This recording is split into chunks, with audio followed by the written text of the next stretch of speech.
რომ ავაშენოთ რეალური დემოკრატია.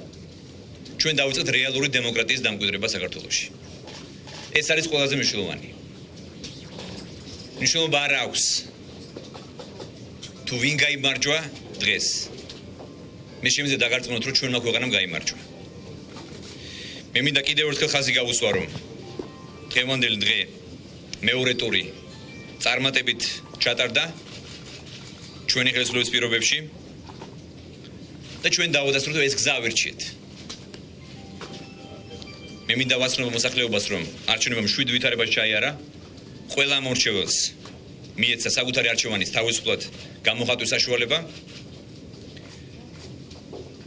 და კიდევ ერთხელ მინდა განვაცხადო, რომ ჩვენ დღეს დავადასტურეთ, რომ ჩვენ ვამკვიდრებთ დემოკრატიული, სამართლიანი, გამჭვირვალე თავისუფალი არჩევნების პრაქტიკას საქართველოში.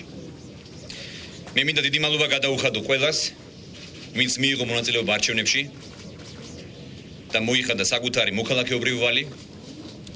მე მინდა განსაკუთრებული მადლობა გადაუხადო ცენტრალურ საარჩევნო კომისიას, მის ხელმძღვანელობას, მთელ საარჩევნო ადმინისტრაციას, ოლქების უბნების წარმომადგენლებს.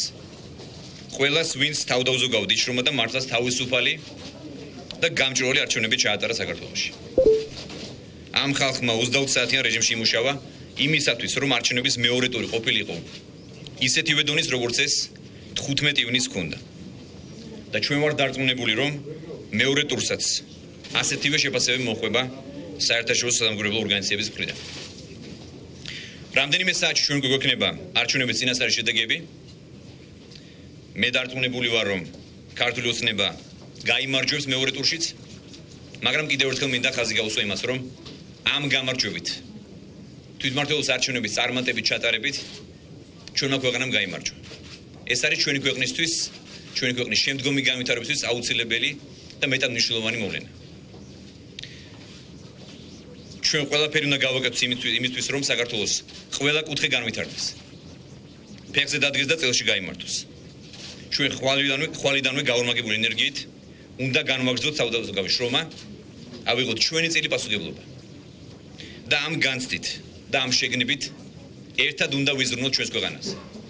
მე მინდა აქვე ვისარგებლო შემთხვევით დიდი მადლობა გადაუხადო ჩვენი კოალიციის შტაბის უფროს კახა კალაძეს, ასევე შტაბის თითოეულ წევრს, ვინც მართლაც 20 საათიან რეჟიმში მუშაობდა ამ მეტად რთულ არჩევნებში. და მე მინდა კიდევ ერთხელ გისურვოთ წარმატებები და ჩვენ დარწმუნებული ვართ, რომ ჩვენ ყველანი ერთად ჩვენს ქვეყანას საქართველოს ჩავაყენებთ მსოფლიოს სამყარო ქვეყნების რიგში. დიდი მადლობა.